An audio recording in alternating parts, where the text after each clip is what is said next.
Welcome to Codex of Mind, where we learn technology the smart and simple way.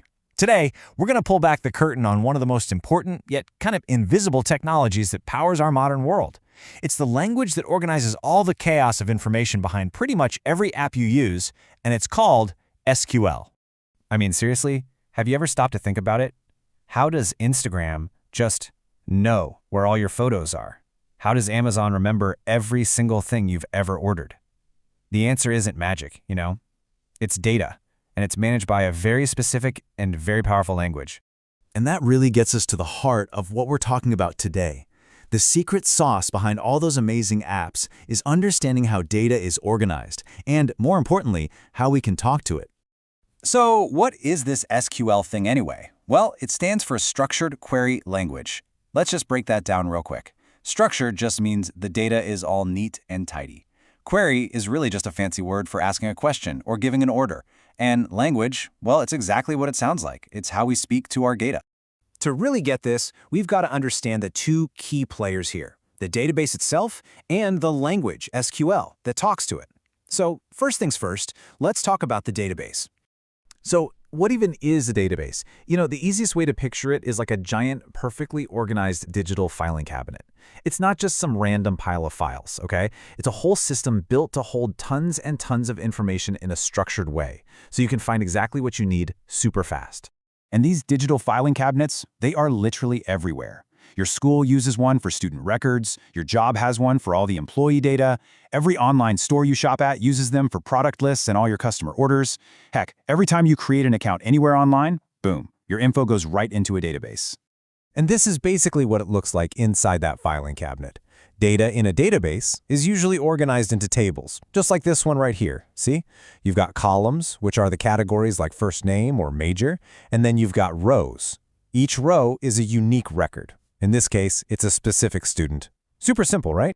So, this is where SQL finally comes into play. That table of data is just sitting there, right? It's not doing anything. SQL is the active part. It's the tool we use to ask that table questions, to tell it to add some new information, or to change something that's already there. It is our direct line of communication to the data. So what kind of stuff can we say with SQL? Well, it really boils down to four main things. We can insert a brand new student into our table. We can fetch or get Sarah Jones's major. We could even update Mike Chen's major if he decides to change it. And of course, we can delete a student's record once they graduate. It's how we manage the entire life cycle of our data. Okay, so we've got the basics down. We know what SQL is, we know what a database is, but why does this actually matter to you? Let's take a look at where SQL is working hard behind the scenes every single day.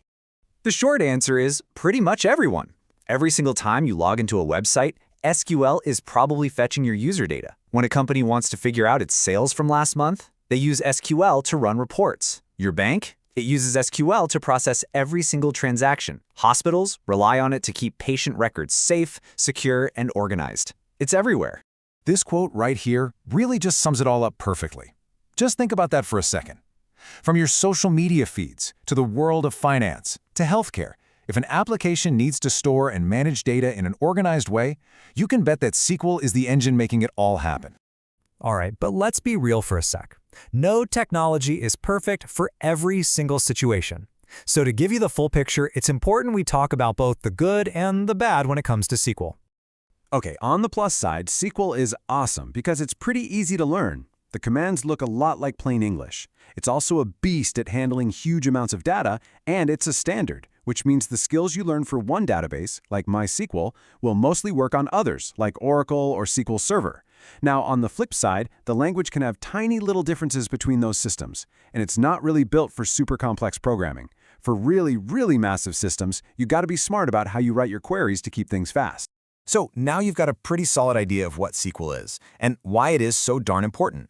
You might be asking yourself, okay, so what's next?